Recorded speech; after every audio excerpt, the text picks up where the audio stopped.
मेरा क्वेश्चन ये है कि अगर हम जॉब करें या बिजनेस करें उसमें अल्टीमेटली जाके होगा क्या, क्योंकि सुनते हुए आ रहे हैं सबसे कि 10-15 साल बाद काम करना ऑप्शनल हो जाएगा, सारी चीज़ मतलब कोई काम करने को बचेगा नहीं, यूनिवर्सल बेसिक इनकम इम्प्लीमेंट हो जाएगी सारी चीज़, तो फिर मनी का भी कॉन्सेप्ट नहीं बचेगा, फिर मनी की वैल्यू और काम करने की वैल्यू बचेगी क्या? अगर हम 10-15 साल के टाइमलाइन को थोड़ा सा एक्सटेंड कर दें, आपकी एज होगी 30-35 साल, हम 50 साल पे चले जाएं, तो 10-15 साल क्यों? 50 साल बाद वैसे ही मरने वाले हैं तो कुछ करे ही क्यों? Number one, we don't know कि 10-15 साल है या 20 साल है या 25 साल है या 30 साल है। नंबर वन, ये एआई वाला जो पूरा का पूरा सिनेरियो है। तो अब सवाल ये नहीं है कि 10-20 साल बाद क्या होगा या क्या नहीं होगा, वो तो किसी को पता ही नहीं है। सवाल ये है कि अगले 10 साल तक आपको क्या करना है। 10 साल छोड़ो, अगर 10 दिन भी आपके पास में पैसा नहीं है सरवाइव करने के लिए, तो 10 दिन कैसे होंगे आप इमेजिन करके देख लो। Money is like air and water, उसके बिना आप कैसे सरवाइव करोगे? But we never ask this question, a fundamental question, what is money. तो पिछले 6 महीने से अगर आप देखोगे तो मेरी कोई बहुत ज्यादा वीडियोस नहीं आई है। आई थिंक सिर्फ एक वीडियो आई है जिसका नाम है silver is the new gold. वो भी किसी को समझ नहीं आई है, बहुत सारे लोग ऊपर से गई है। अगर वहां पे नीचे जाके कमेंट सेक्शन पढ़ोगे तो लोग खुश हो रहे हैं, सर आप वापस आ गए, सर आपकी वीडियो आ गई। किसी को समझ नहीं आ रहा कंटेंट में क्या बात हो रही है। मैं कह रहा हूं मैंने 6 महीने लगा के कुछ रिसर्च करी है जो आप लोगों के सामने रखने वाला हूं, and they just looking at it like any other video. सोचो अगर मैंने एक वीडियो अपलोड करी और 6 महीने बाद करी तो उसमें कुछ तो होगा, but people have no idea. मैं आपसे एक सिंपल सा क्वेश्चन पूछ रहा हूं, क्या कोई आप में से है जो मुझे बता सके कि पैसा, जिसको भी हम पैसा बोलते हैं, उसकी हिस्ट्री क्या है, और वहां से हम अभी जो प्रेजेंट सिनेरियो है पैसे का उसको अच्छे से एक्सप्लेन कर सके, जिससे कि हम फ्यूचर को प्रेडिक्ट कर सके। मेरे अकॉर्डिंग सर, जैसे वो मनी अगर हम बात करते हैं, पहले तो बार्टर सिस्टम चलता था, बट राइट नाउ भी देखते हैं तो इट इज़ ऑलवेज कि अपनी विशेस पूरी कर रहे हैं, राइट। तो मनी को मल्टीप्लाई किया जा रहा है just because of the technologies, उनके बेसिस पे। तो जो पैसा बनाने वाली बात है वो देने वाली ही ऑडियंस है, क्योंकि उनकी अगर रिक्वायरमेंट पूरी होती है तो वही पैसा देते हैं, जो विशेस होती है सबकी पूरी होती है। जो आप कह रहे हो इसमें बहुत सारे ऐसे फैक्ट्स हैं जो बीच में मिसिंग है। जब तक वो नहीं समझोगे तब तक कुछ समझ नहीं आने वाला। मतलब हम बार्टर से सीधा कहां पहुंच गए कि पैसा कैसे कमाते हैं। मैं पूछ रहा हूं पैसा होता क्या है, पैसा क्या था और क्या बन गया है, और जो अभी पैसा है उसको प्रिजर्व कैसे किया जाए, क्या उसकी वैल्यू बढ़ रही है कम हो रही है। चलो आप लोगों से एक सिंपल सा क्वेश्चन पूछता हूं, जिसको भी आप पैसा कहते हो, क्या उसकी वैल्यू टाइम के साथ साथ में बढ़ रही है या कम हो रही है? ये क्लियर है, इसमें तो कोई डाउट नहीं है। आज से 5 साल पहले जो चीजें खरीदने जाते थे वो एक एक्स अमाउंट की आती थी, आज उससे बहुत महंगी है, 2x हो गई, कुछ चीजें 3x हो गई। तो बहुत तेजी से चीजें महंगी हो रही है, बट क्या आपकी कमाई उतनी तेजी से बढ़ रही है जितनी तेजी से महंगाई बढ़ रही है? तो महंगाई क्या होती है? What is inflation? We don't know that. और इन्फ्लेशन का और मनी का क्या कनेक्शन है आपस में? ये चीजें इतनी इंटरेस्टिंग है कि अगर इसकी आप एक बार डेप्थ में जाकर के एक्चुअल में देख लो कि ये क्या है, तो it is exactly opposite of what you think और what I used to think. 6 महीने पहले तक मैं जो सोचता था पैसे के बारे में, इन्फ्लेशन के बारे में, इंटरेस्ट रेट के बारे में, सेफ्टी के बारे में, सिक्योरिटी के बारे में, वो सारे फंडे हिल गए हैं। क्योंकि मेरी प्रॉब्लम क्या है कि एक बार if I start going deeper into something, I just go into it unless and until, जब तक वो चीज मेरे को बिल्कुल क्लियर ना हो जाए। I keep asking questions again and again and again, जब तक कि उसके बिल्कुल एंड तक नहीं पहुंच जाते। और वहां पर जाकर के जो मैं देख रहा हूं वो मैं किसी को बोल ही नहीं सकता, क्योंकि किसी को समझ ही नहीं आएगा, सबके ऊपर से चला जाएगा। क्योंकि कुछ बहुत बड़ा हो रहा है जिसके बारे में आप लोगों को कुछ नहीं पता है। मतलब करोड़ों लोग जो आज अपने आप को पैसे वाला समझते हैं, यानी 10-20 लाख 50 लाख रुपए 1 करोड़ रुपए आपके पास में सेविंग है, वो अगले कुछ सालों में बहुत गरीब होने वाले हैं और बहुत तेजी से गरीब होने वाले हैं, और उन्हें समझ भी नहीं आएगा क्या हो रहा है। और इसमें इतना सब कुछ जुड़ा हुआ है, मैक्रो इकोनॉमिक्स है, जियो पॉलिटिक्स है, ओवरऑल वर्ल्ड में क्या चल रहा है, there is a war that is going on in the world, उसका हम पर क्या असर होने वाला है, किस तरीके से होने वाला है। It is very interesting. तो सर इससे कवर कैसे करा जाए कि अब जैसे मान लीजिए मेरे पास 50 लाख सेविंग्स है, मैं उसको कैसे मल्टीप्लाई करूं ताकि मैं उस सिनेरियो में ना जाऊं जिस सिनेरियो की बात हम अभी करने वाले हैं। अब मल्टीप्लाई तो छोड़ ही दो, अभी तो सवाल ये उठता है उसको बचाओगे कैसे। मैं ये कह रहा हूं आपके पास में अगर अभी 10 लाख रुपए की सेविंग्स है, वो आने वाले कुछ टाइम के अंदर अंदर 2 लाख रह जाएगी, 1 लाख रह जाएगी। अब क्या करोगे? और आपके खर्चे हैं 10 लाख के अकॉर्डिंग, आप खुश हो रहे हो अपने माइंड में कुछ नंबर्स देख करके स्क्रीन के ऊपर कि मेरे पास में तो पहले 5 लाख था, अब 10 लाख हो गया है। पूरी तरह से आप लोगों का ब्रेन वॉश हो चुका है, पूरी मतलब पूरी तरीके से। फॉरेन जो इंस्टीट्यूशनल इन्वेस्टर्स हैं वो अपना पैसा इंडिया से बाहर निकालते चले जा रहे हैं, और इंडियन स्टॉक मार्केट को कौन बचा रहा है? आप लोग, जिनका ब्रेन वॉश कैसे हुआ? ऐसी एड्स देख करके जहां पे क्या कहा जा रहा है? म्यूचुअल फंड सही है, म्यूचुअल फंड सही है। अरे मान लिया सही है, बट गलत क्यों है? ये तो कभी किसी ने बताया ही नहीं। कुछ भी दुनिया में क्या सिर्फ सही होता है? या सही भी होता है, गलत भी होता है। Just a matter of timing कि दुनिया में क्या चल रहा है, उसके अकॉर्डिंग ये देखा जाता है कि क्या सही है क्या गलत है। फॉर एग्जाम्पल, अगर बारिश हो रही है तो छतरी सही है, बट अगर सुनामी है तो छतरी काम नहीं आएगी। तो जो भी आप लोग सोचते हो पैसे के बारे में, पैसे से पैसा बनाने के बारे में, स्टॉक मार्केट के बारे में, वो सब गलत है। जो भी इधर उधर बातें हो रही हैं सब बकवास है। ये अभी नहीं समझ आएगा, 1-2 साल में समझ आ जाएगा। मतलब कि मैंने पिछले 6 महीने में रिसर्च करा और कुछ ऐसा देखा which turn my whole life upside down, my whole thinking upside down. जब मुझे पास समझ आया और प्रेजेंट में जो हो रहा है उसको मैंने देखा, तो इसी से तो फ्यूचर निकलेगा। फ्यूचर कहीं आसमान से थोड़ी ना टपकता है, फ्यूचर कहां से निकलता है? अगर आप पास्ट में देख लो क्या हुआ पिछले हजारों सालों में, उसकी वजह से आज क्या हो रहा है, तो आप प्रेडिक्ट कर सकते हो अगले 1-2 साल में, 3 साल में क्या होने वाला है, फेयरली एक्यूरेटली। तो इसको स्टडी करो। That's my suggestion to all of you. Study the history of money. ये जो कॉन्सेप्ट ऑफ मनी है, इसकी शुरुआत हुई थी बार्टर सिस्टम से। बार्टर में पहले मनी का मतलब क्या होता था? एक चीज को दूसरी चीज के साथ में एक्सचेंज करो। तो शुरुआत में जो करेंसी थी आज से हजारों साल पहले, वो थी व्हीट, सॉल्ट, स्पाइसेस। उन सब में कुछ ना कुछ इश्यूज थे। फिर फाइनली जो करेंसी पूरे वर्ल्ड वाइड सबने एक्सेप्ट करी, that was gold and silver. अब आप इसको रिलेट करना जो मेरा अभी वीडियो आया था उससे। तो हजारों सालों तक क्या था करेंसी का मतलब? Gold and silver. तो बहुत सारे एम्पायर्स ने क्या किया, पहले शुरू में करेंसी निकाली सिल्वर की। इनफैक्ट ये आपने सुना होगा पाउंड, उसका नाम है स्टर्लिंग पाउंड। ये नाम पता है कहां से आया? स्टर्लिंग सिल्वर से।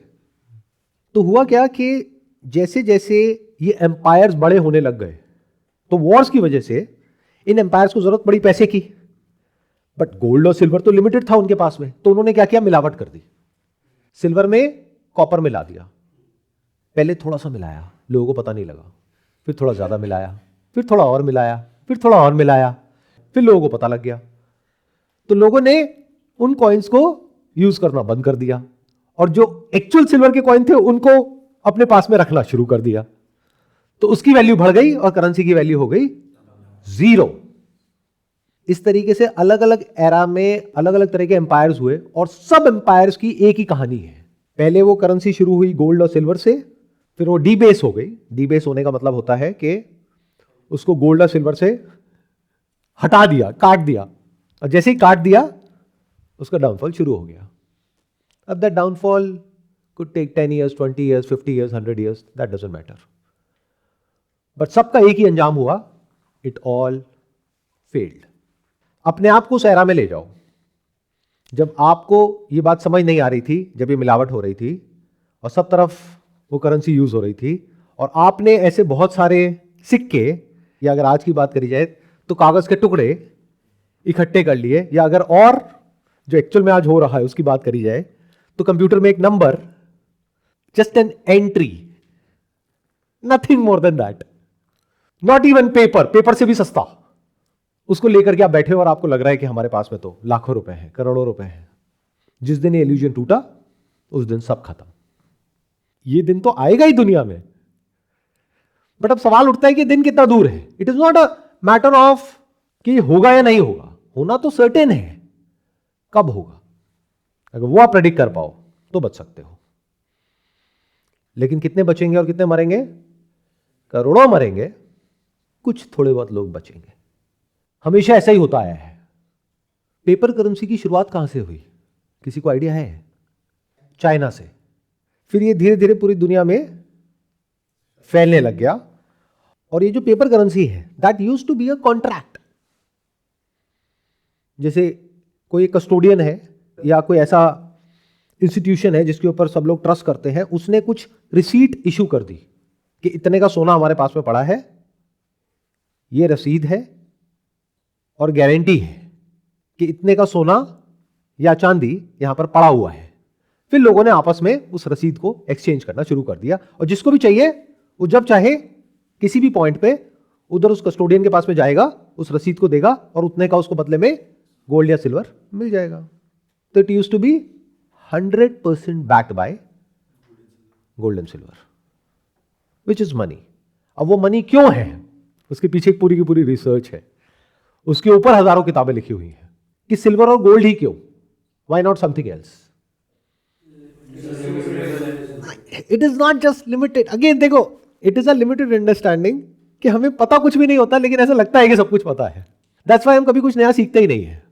मेरी जर्नी कहां से शुरू हुई थी? 6 महीने पहले मेरे माइंड में हमेशा जो क्वेश्चन उठता है, दैट इज व्हाट। तो व्हाट इज मनी, बस यहां से जर्नी शुरू हुई, और करते करते करते करते करते करते करते करते I went deeper and deeper and deeper, और फिर मेरे सारे फंडे हिल गए। बट हमारे साथ में प्रॉब्लम क्या है, हमारे पास में तो जवाब है। स्कूल में, कॉलेज में ऐसे ही तो आपको तैयार किया गया है, हर सवाल का जवाब है। जिसके पास में जवाब है वो इंटेलिजेंट है, जिसके पास में सवाल है वो बेवकूफ है। जवाब कहां से आ रहे हैं? किताबों से आ रहे हैं। किताबें कहां से आ रही है? कुछ लोगों ने ये किताबें आगे रिलीज करी है बेस्ड अपॉन जिसमें उन इंस्टीट्यूशंस का फायदा है, जिसको गवर्नमेंट बोलते हैं, और उन किताबों को पढ़ करके आप समझ रहे हो कि मेरे को कुछ समझ आया है।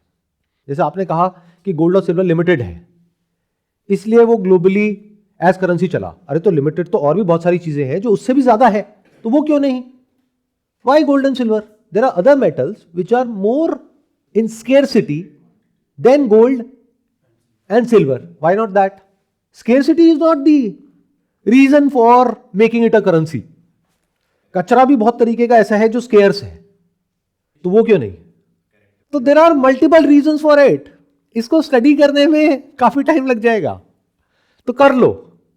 That's all what I can say. आप लोगों को क्या चाहिए? आप लोगों को आंसर चाहिए मेरे से. What I am trying to say is I can not give you all the answers. तो ये रिसर्च आपको खुद ही करनी होगी. आपको क्या लगता है आपका भला कोई और करेगा? ये आपकी बेवकूफी की सबसे बड़ी निशानी है. जिन ठेकेदारों को आप समझ रहे हो कि वो आपका भला करेंगे, वो अपना भला करने के लिए बैठे हैं पूरी दुनिया में, not just in our country. तो don't think I am talking about something specific in our country. मैं ग्लोबली बात कर रहा हूं. तो you have to go deeper in this question, why gold and silver. जब तक ये क्लियर नहीं होगा तब तक आप क्या कहोगे? Bitcoin is as good as gold, और बिटकॉइन में जाके पैसा लगा दोगे. बट कभी डीपली समझा गोल्ड और सिल्वर ही क्यों? And why not tokenized gold and silver? In other words, एक है गोल्ड, एक है tokenized cryptocurrencies. Why not a tokenized cryptocurrency backed by physical gold? Why not the best of both worlds? जब मैं बोल रहा हूं तो बहुत सारे लोग ऐसा कर रहे हैं दुनिया में. तो इस तरह के क्वेश्चंस आप कब पूछ सकते हो? जब आप डेप्थ में चले जाओ एक पर्टिकुलर क्वेश्चन की, जब तक कि उसका क्लियर आपको आंसर नहीं मिल जाता है, and you keep asking that question again and again. तो गोल्ड और सिल्वर क्यों था, किस लिए था, उसके पीछे एक दो रीजन नहीं है, बहुत सारे रीजंस हैं. उन सारे रीजंस को जब आप कंबाइन करते हो तब आपको समझ आएगा कि वाई गोल्ड एंड सिल्वर. अभी हम वहां नहीं जा रहे, बट इतना समझ लो कि कोई बहुत बड़ी वजह है, इनफैक्ट वजह नहीं है, बहुत सारी वजह है जिस वजह से it was gold and silver. It has always been gold and silver. Even now it is gold. जितने भी वर्ल्ड के सेंट्रल बैंक्स हैं वो सब गोल्ड खरीद रहे हैं. स्पेशली ये जो ब्रिक्स कंट्रीज हैं, हर साल का 1000 metric ton central banks buy कर रहे हैं गोल्ड आज भी. क्यों? क्योंकि उनको कुछ ऐसा पता है जो आप लोगों को नहीं पता है. जैसे स्टॉक मार्केट में होता है ना इनसाइडर ट्रेडिंग, आपने सुना होगा. तो अंदर वालों को कुछ पता होता है. तो ग्लोबली मैक्रो लेवल पे क्या हो रहा है वो सबसे पहले गवर्नमेंट्स को पता होता है, बाद में जो इंस्टीट्यूशंस है उनको पता लगता है, लास्ट में जाके पब्लिक को पता लगता है, तब तक बहुत देर हो जाती है। सो पहले क्या होता था कि अगर आपके पास में एक पेपर कॉन्ट्रैक्ट है जिसको आप पैसा बोलते हो, तो उसको किसी भी पॉइंट पे चेन में कभी भी जा करके जो कस्टोडियन है, that could be a state level bank और अ सेंट्रल बैंक, वहां पे जा करके आप उसके अगेंस्ट में गोल्ड या सिल्वर विड्रॉ कर सकते थे हिस्टोरिकली। फिर उसके बाद में गवर्नमेंट्स ने ये पब्लिक के लिए बंद कर दिया। This was the start of the DK of a solid monetary system, not just in any one particular country but all over the world. This was the beginning. 1913 में, जिसको आज आप फेड रिजर्व बोलते हो, उसको इनकॉर्पोरेट किया गया था। उसके कुछ ही साल बाद पब्लिक के लिए इसको विड्रॉ करने का जो ऑप्शन है उसको हटा दिया गया पूरी तरह से। फिर ब्रेटन वुड्स एग्रीमेंट में क्या हुआ, after world war II, when US emerged as the clear cut world leader at that time because of its capabilities in defence and war, तो उस एग्रीमेंट में यह हुआ कि dollar will become the reserve currency of the world which is backed by gold, और बाकी की जो सारी करेंसीज हैं those will be measured and calculated in terms of US dollars. तो अगेन अगर आप ध्यान से देखोगे तो वो लिंक टूटा नहीं है। वो जो वर्ल्ड की जो और करेंसीज हैं उनके पास में अगर डॉलर ज्यादा आ जाता है तो वो कभी भी फेड रिजर्व के पास में जाएंगे और बोलेंगे कि हमारे पास में $1 बिलियन है, उतने का गोल्ड आपके पास में जो पड़ा है हमको दे दो। तो उतने का गोल्ड पड़ा है, but it was not happening at a public level, but at least at the level of countries, nations, central banks. फिर उसके बाद में क्या हुआ, 1971, President Nixon, overnight he came on television, national television, and said कि अब आपको जो US डॉलर है उसके बदले में गोल्ड नहीं मिलेगा। अगर इसको ध्यान से समझोगे तो it is a default. It's as if कि किसी बैंक में आपका सामान पड़ा है और वो बैंक आकर के बोल दे कि अब आप नहीं ले सकते। हाँ, आपको ये चेकबुक तो मिल जाएगी, जितनी चाहिए उतनी ले लो, पैसा नहीं मिलेगा। पैसा क्या था? गोल्ड। चेकबुक क्या है? करेंसी। यहां पर वो लिंक जो बचा कुचा था वो पूरी तरह से टूट गया। किससे? गोल्ड से, सिल्वर से, कोई भी फिजिकल बैग्ड एसेट से। तो फिएट करेंसी मतलब क्या? पेपर। तो अब सारी करेंसीज किससे लिंक हो गई? यूएस डॉलर से। और यूएस डॉलर को पीछे गोल्ड रखने की जरूरत ही नहीं। अभी क्यों किया निक्सन ने? क्योंकि बहुत सारी कंट्रीज को यह समझ आ रहा था कि ये जो पूरा का पूरा स्ट्रक्चर है इसकी वजह से क्या हो रहा है, मतलब कि ट्रस्ट ब्रेक हो रहा था। उनको यह समझ आ रहा था कि जितना गोल्ड इनके पास में पड़ा है उससे ज्यादा का इन्होंने डॉलर्स इश्यू कर दिए हैं मार्केट में। एक तरीके से आपके बैंक में 1 लाख रुपए पड़ा है, आपने 10 लाख के चेक इश्यू कर दिए, तो उन्होंने वापस मांगना शुरू कर दिया अपना गोल्ड यूएस से। यूएस के पास में गोल्ड बहुत तेजी से खत्म होने लग गया और उसको समझ आ गया अगर ऐसे मैं वापस करने लग गया, हर कंट्री आ गई वापस मांगने के लिए, तो मेरे पास में इतना गोल्ड ही नहीं है कि मैं दे सकूं। इसलिए निक्सन ने आकर के स्ट्रेट अवे ये बोल दिया। तब तक dollar was back by gold. तो उस एरा के बाद में 1971 के बाद में जो एरा है उसको बोलते हैं फिएट करेंसी, जिस एरा में हम अभी जी रहे हैं। मतलब क्या? यूएस के स्टैंड पॉइंट से देखो कितना बढ़िया हो गया। जितना मर्जी कागज छापो, पूरी दुनिया में वो कागज दो और जो भी उनके एक्चुअल गुड्स एंड सर्विसेज है वो ले लो। You can take anything by giving away what? Paper. अब सवाल उठता है इन्फ्लेशन क्या है? क्योंकि डॉलर की वैल्यू आज से 50 साल पहले जो थी आज भी वही है क्या? चाहे डॉलर हो, चाहे रुपया हो, चाहे कुछ भी हो। तो इन्फ्लेशन की डेफिनेशन ही बदल गई। आप लोगों के माइंड में जो इन्फ्लेशन की डेफिनेशन है वो कुछ और है, एक्चुअल में कुछ और है। वो किसी को पता ही नहीं, क्योंकि वो किसी किताब में ही नहीं है। उसके लिए आपको हिस्टोरिकल जो बुक्स हैं वहां जाना पड़ेगा। ये जब फेड रिजर्व बना था 1913 में, उससे पहले इन्फ्लेशन का मतलब क्या था, वहां जाना पड़ेगा। तो इन्फ्लेशन का मतलब क्या? बहुत सिंपल था, सप्लाई ऑफ मनी। इकोनॉमी में आप सप्लाई बढ़ाते चले जाओ, this is the cause, supply of money. उसका इफेक्ट क्या है? इन्फ्लेशन। तो अगर डॉलर की वैल्यू 99% टूट गई, मतलब क्या? जितना डॉलर यानी कि वो पेपर इन सर्कुलेशन था आज से 50 साल पहले, आज उससे 100 गुना ज्यादा है। सिंपल है। तो क्या होता है कि इसमें जो बड़ी बड़ी कंट्रीज होती है वो ज्यादा टाइम तक इस साइकिल को चला सकती है, क्योंकि इसका जो इनएविटेबल इफेक्ट होता है that is collapse of that currency, क्योंकि it leads to hyper inflation. Hyper inflation क्या होता है? जो बहुत सारी कंट्रीज में हुआ, लेकिन अगेन उसके बारे में आप लोगों को पता नहीं है कि आज आप कोई चीज खरीदने जा रहे हो मार्केट में, वो आपको मिल रही है 100 रुपए की। जैसे खाने के लिए दाल चावल चाहिए 100 रुपए की, एक साल बाद जा रहे हो 200 रुपए की, 2 साल बाद जा रहे हो 500 रुपए की। इसको क्या बोलते हैं? Hyper inflation. तो सवाल ये नहीं है कि ये होगा या नहीं होगा, ये तो होना ही है, क्योंकि पास में जब भी करेंसी को डीबेस किया गया है, वो लिंक को काटा गया है, तो गवर्नमेंट क्या करती है? अपने खर्चे बढ़ाती है। पूरी दुनिया में गवर्नमेंट का यही काम है कि गवर्नमेंट को पावर में आना है तो फ्रीबीज देने पड़ेंगे ना, free health care, social security, ये सब जो यूएस में है, इसके लिए कितना पैसा लगता है? बहुत पैसा लगता है। उसके लिए या तो गवर्नमेंट डेट लेगी, कर्जा लेगी, या फिर नोट छापने की मशीन है, छापो। जितना छापते जाएंगे उससे क्या होगा? इन्फ्लेशन बढ़ता जाएगा। फिर एक ऐसा पॉइंट आ जाएगा जहां पर जा करके ये बबल फट जाएगा। मेरी कैलकुलेशन ये कहती है, आई मे बी रॉन्ग, हम उस टाइम के आसपास हैं। तो जब ये होता है तो क्या होता है? जिनके हाथ में पेपर होता है उसकी वैल्यू 0 हो जाती है, और जिनके पास में पैसा होता है उसकी वैल्यू बची रह जाती है। क्योंकि जो पेपर है उसकी वैल्यू टूट गई तो ऐसा लगता है कि उसकी वैल्यू बढ़ गई। जैसे दाल चावल की वैल्यू नहीं बढ़ी है, पेपर की वैल्यू टूटी है। आप कहोगे चावल महंगा हो गया, ये फंडा ही गलत है।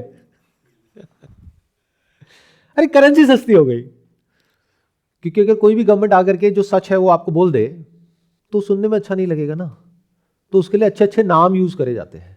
क्वांटिटेटिव ईजिंग सुनने में कितना अच्छा लगता है, इसका मतलब पता है क्या है? इन्फ्लेशन मतलब टैक्स।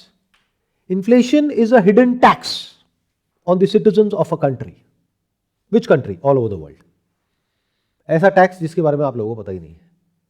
टैक्स में थोड़ा सा बढ़ जाता है, थोड़ा सा कम हो जाता है, आप खुश हो जाते हो, परेशान हो जाते हो। जो रियल टैक्स है वो तो पता ही नहीं है, वो आ कहां से रहा है? इन्फ्लेशन टैक्स है या नहीं है? और जब करेंसी की वैल्यू टूटती है तो उसके साथ में क्या जुड़ा हुआ है? स्टॉक मार्केट बबल, वो फटता है। पहले के जमाने में क्या होता था? पूरी दुनिया में जो लोग थे, लोग मतलब आप लोगों का पैसा कहां होता था? आज से 50 साल पहले, 100 साल पहले गोल्ड में, सिल्वर में। उसके बाद कहां आ गया? फिक्स डिपॉजिट में, रियल एस्टेट में। आज की डेट में कहां है? You can call it mutual fund, but it is stock market or debt or a combination of two. दोनों ही बबल्स हैं जो आज नहीं तो कल फटेंगे। और अगर तो फटते जैसे पास में फटे, क्योंकि इट्स लाइक अ स्पाइरल, ये धीरे धीरे बड़ा होता है, इसमें बूम बस साइकिल्स होती है, वो फिर धीरे धीरे और बड़ा होता रहता है, और बड़ा और बड़ा और बड़ा और बड़ा, और एक दिन पूरे तरीके से वो बलून इतना बड़ा हो जाता है कि पूरा ही फट जाता है। छोटे लेवल पे वो मैनेजेबल होता है। जो सेंट्रल बैंक्स होते हैं वो इंटरेस्ट रेट को ट्वीक करके उसको मैनेज कर सकते हैं। एक पॉइंट के बाद में जा करके वो अनमैनेजेबल हो जाता है। मतलब कि उसके बाद में वो फटता तो है, लेकिन जैसा आप लोगों के दिमाग में बैठा हुआ है या बिठाया हुआ है सो कॉल्ड एक्सपर्ट्स ने, कि क्रैश होता है तो कुछ टाइम बाद फिर ऊपर आ जाता है। बहुत सारी कंट्रीज ऐसी हैं जहां पर क्रैश हुआ, ऊपर नहीं आया, तो क्या करोगे? अगर यूएस की बात करी जाए तो ये जो एआई कंपनीज हैं, अभी तक उनका रेवेन्यू मॉडल कुछ भी क्लियर नहीं है। कब होगा, क्या होगा, बहुत बड़ा क्वेश्चन मार्क है। और सबसे बड़ा चैलेंज तो वहां पर यह है कि सामने चाइना बैठा है। आज चैट जीपीटी कुछ निकालता है, कल गूगल कुछ और निकाल देता है जो उससे बेटर है, और उधर चाइना कुछ चुपचाप कर रहा है जो कभी कभी पब्लिकली बताता है कि देखो जी हम भी पीछे नहीं है, बट वो एक ही सेकंड में पूरा खेल पलट देता है। तो चाइना को अंडर एस्टिमेट करना बेवकूफी होगी। तो अगर चाइना को आप समझ जाओ कि एक्चुअल में क्या गेम खेल रहा है और किस लेवल पे खेल रहा है, तो आपको समझ आ जाएगा कि इस दुनिया में एक इतना बड़ा बबल फटने वाला है और इतने बड़े लेवल पर फटने वाला है, और एक या दो नहीं, मल्टीपल बबल्स एक साथ फटने वाले हैं। हर बार एक बबल एक टाइम पे फटा है। जैसे सन 2000 में .com बबल फटा था, जिसने पूरी दुनिया को हिलाया था। तो क्या फटा था? सिर्फ एक बबल, स्टॉक मार्केट बबल। 2008 में क्या हुआ था? GFC जिसको बोलते हैं, global financial crisis, housing bubble फटा था। हर बार जब हाउसिंग बबल फटा या फिर स्टॉक मार्केट बबल फटा तो सारा पैसा कहां चला गया? रिजर्व करेंसी में, यानी कि US डॉलर में, which is safe and secure. But आज की डेट में US डॉलर की हालत सबसे खराब है दुनिया में। क्यों? डेट है उसके ऊपर। कितना है? कुछ टाइम पहले तक $35 ट्रिलियन था, आज की डेट में 38 हो चुका है। फिर कुछ महीनों में 50 हो जाएगा। मतलब उसका इंटरेस्ट कितना है? जितना उनका डिफेंस का बजट है उससे भी बहुत ज्यादा interest on payments of debt, मतलब खर्चा कमाई से बहुत ज्यादा। तो अब उनके पास में दो ऑप्शन बचते हैं, एक या तो डिफॉल्ट कर जाओ, बोलो भाई हम नहीं दे सकते, जो कर सकते हो कर लो, ये तो आप लोग करते हो, नहीं है पैसा देने के लिए। बट अगर ये किया तो पूरे तरीके से कोलैप्स हो जाएंगे, तो ये नहीं करेंगे। दूसरा ऑप्शन क्या बचता है? Inflate it away. कितना है? $40 ट्रिलियन है। US करेंसी की वैल्यू को घटाते हैं। कैसे घटाते हैं? नोट छाप करके। छापो और दे दो, खत्म। उससे क्या होगा? US डॉलर की वैल्यू टूट जाएगी और वहां पर हाइपर इन्फ्लेशन आ जाएगी। क्योंकि इन्फ्लेशन का मतलब क्या? Increase in the supply of currency. तो कुछ बहुत इंटरेस्टिंग हो रहा है और हम सबकी जो विजन है वो बहुत ही नैरो है। We have no idea what is coming. AI की हम बातें तो करते हैं but we have no idea कि AI का मतलब एक्चुअल में क्या, और AI को स्केल करने के लिए क्या चाहिए। एक है AI के बारे में बातें करना, एक है AI को और रोबोटिक्स को एक्चुअल में स्केल करने के लिए जो रिसोर्सेज चाहिए वो किसके पास है? US के पास है, चाइना के पास है? सबसे पहले क्या चाहिए? एनर्जी। क्योंकि जो AI के डेटा सेंटर्स हैं वहां पर इतनी एनर्जी लगती है जिसकी कोई हद नहीं है। तो एनर्जी की कॉस्ट कम कहां पर है? चाइना में। ऊपर से चाइना में क्या मिलता है कंपनीज को? सब्सिडीज, जितनी भी AI वाली कंपनीज है गवर्नमेंट की तरफ से। US में तो ऐसा नहीं हो रहा। उसके अलावा क्या चाहिए? टैलेंट, उसकी कोई कमी नहीं है चाइना में। उसके अलावा क्या चाहिए? पूरा का पूरा एक इंफ्रास्ट्रक्चर, इकोसिस्टम, सब कुछ है। सबसे बड़ी चीज रिसोर्सेज, एम्पल ऑफ रिसोर्सेज, बिना उसके नहीं हो सकता है।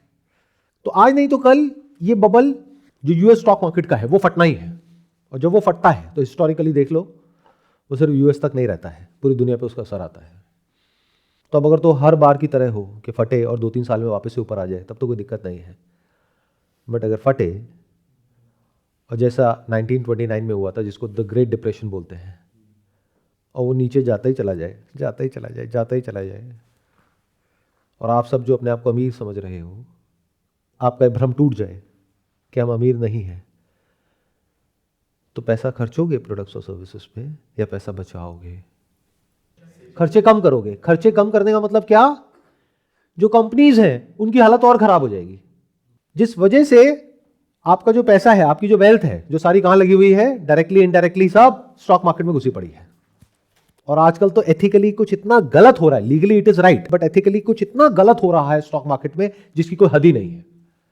IPO के नाम पर लोगों को इस तरीके से बेवकूफ बनाया जा रहा है जिसकी कोई हद नहीं है। ये बातें जो मैं कर रहा हूं ये उन लोगों को पता है जो टॉप पे बैठे हैं। वो खुद तो निकल जाएंगे 1000, 2000, 10,000 करोड़ लेकर के। बेवकूफ किसको बना दिया? पब्लिक। अरे इतनी सी बात समझ नहीं आ रही है कि अगर पब्लिक की हालत खराब हो गई तो बिजनेसेस का क्या होगा? इकोनॉमी का क्या होगा? The foundation of an economy is public. Can't you understand that? But इतनी लंबी विजन किसी की नहीं है। गवर्नमेंट्स को अपने वोट बैंक की पड़ी है, उनको कुछ भी करके साम दाम दंड भेद पावर में रहना है बस। कॉर्पोरेट्स को अपने प्रॉफिट की पड़ी है, कॉर्पोरेट्स के जो फाउंडर्स हैं उनको अपना पैसा निकालना है उन कंपनीज में से। रीइन्वेस्ट कौन कर रहा है? ये तो कोई पूछता ही नहीं है। बट आप लोगों के सामने कुछ नंबर्स फेंक दिए जाते हैं जिसको देख करके आप बिलीव कर लेते हो, क्योंकि बड़े बड़े लोग उसके बारे में बोल रहे हैं तो सही ही होगा ना। बड़े बड़े चैनल्स पर उसके बारे में आ रहा है तो सही ही होगा ना। और आप खुश हो जाते हो, अरे वाह सब कुछ बहुत बढ़िया चल रहा है। कुछ भी बढ़िया नहीं है, कुछ बहुत बड़ा हो रहा है, कुछ बहुत बुरा हो रहा है एट अ ग्लोबल लेवल। उसके बाद जो अगले 10 साल हैं, आपने कहा था ना कि 10 साल बाद वो हो जाएगा, प्रॉब्लम वो नहीं है, वो बीच के जो 10 साल है वो कैसे काटोगे? 10 साल बहुत बड़ा टाइम पीरियड होता है। जब महंगाई आसमान को छू जाएगी, जॉब्स होगी नहीं, पैसे की वैल्यू टूट जाएगी, स्टॉक मार्केट बबल फट जाएगा, इसके साथ में जुड़ा हुआ है हाउसिंग बबल, वो फट जाएगा। तो अब सवाल उठता है कि जब ऐसा कुछ होगा तो क्या बचेगा, क्या मिटेगा? अगर इसको आप प्रॉपरली डीपली समझ पाओ, अभी जो मेरी अंडरस्टैंडिंग है उसका मैं 0.01% भी आप लोगों के साथ में शेयर नहीं कर पा रहा हूं, बट मैं आप लोगों को सिर्फ मोटिवेट कर सकता हूं, एनकरेज कर सकता हूं खुद रिसर्च करने में। और हो सकता है आप भी उस सच को देख लो जो बिल्कुल सामने ही है, यही है। और जब वो समझ आ जाता है तो ये भी समझ आ जाता है कि क्या बचेगा, क्या मिटेगा, क्या बढ़ेगा, क्या घटेगा। Every problem comes with an opportunity. तो इस प्रॉब्लम में अपॉर्चुनिटी क्या है वो भी नजर आ जाएगी। और ये कोई नई बात नहीं है, ऐसा होता रहा है। जो बनता है वो मिटता है, बट हमें क्या होता है, एक इल्यूजन ऑफ स्टेबिलिटी चाहिए होती है। उस इल्यूजन को तोड़ करके अगर आप बाहर निकल करके इन सब चीजों को देख पाओ तो आपको सोल्यूशन मिल जाएगा। और फिर उस सोल्यूशन की जितनी आप डेप्थ में जाते चले जाओगे तो वहां से आपको कॉन्फिडेंस आएगा। इस एज इफ जैसे पहले के ज़माने में जब बारिश नहीं होती थी तो जो किसान थे वो कई तरह के टोने टोटके और बहुत कुछ करते थे बारिश को लाने के लिए। आज आप गूगल पे जाओ और चेक कर लो उसकी प्रोबेबिलिटी क्या है, तो you can predict it Fairlie accurately कि ये होने की प्रोबेबिलिटी क्या है और ये ना होने की प्रोबेबिलिटी क्या है। And if you can come down to something, क्योंकि वहां भी प्रोबेबिलिटी है, if you can come down to something that is absolute certainty, तो प्रोबेबिलिटी का खेल भी खत्म। जैसे death is an absolute certainty, similarly death of fiat currency is an absolute certainty. तो आपको जो एक्शन होगा that will be full of confidence. Wish you all the best and thank you so much for coming.